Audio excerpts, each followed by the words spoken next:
বগুড়ায় প্রেমের প্রস্তাবে সাড়া না দেওয়ায় এক স্কুল ছাত্রীকে কুপিয়ে জখম করার অভিযোগ উঠেছে সৈকত হোসেন নামের এক তরুণের বিরুদ্ধে। এই ঘটনায় ছুরিকাঘাতে ছাত্রীর দাদি ও ভাবি ঘটনাস্থলেই নিহত হয়েছেন।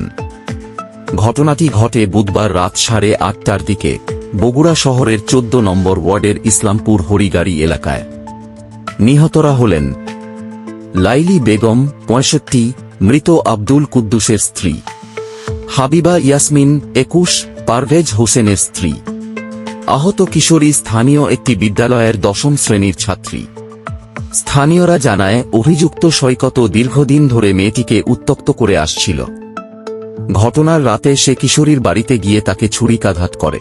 তাকে বাঁচাতে গেলে দাদি ও ভাবিকেও কুপিয়ে আহত করে সৈকত এবং সেখান থেকে পালিয়ে যায়।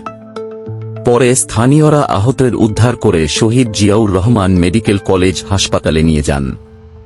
সেখানে কর্তব্যরত চিকিৎসক লাইলি বেগম ও হাবিবা ইয়াসমিনকে মৃত ঘোষণা করেন। বগুড়া সদর থানার ওসি হাসান বাসির জানান, ঘটনার পরপরই অভিযুক্ত সৈকত হোসেনকে আটক করা হয়েছে এবং তার বিরুদ্ধে আইনগত ব্যবস্থা নেওয়া হচ্ছে।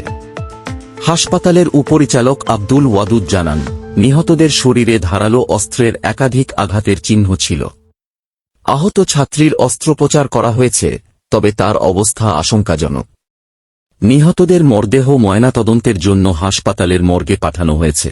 এই মর্মান্তিক ঘটনায় এলাকায় শোকের ছায়া নেমে এসেছে। এরকম আরও আপডেট পেতে আমাদের চ্যানেলটি সাবস্ক্রাইব করুন।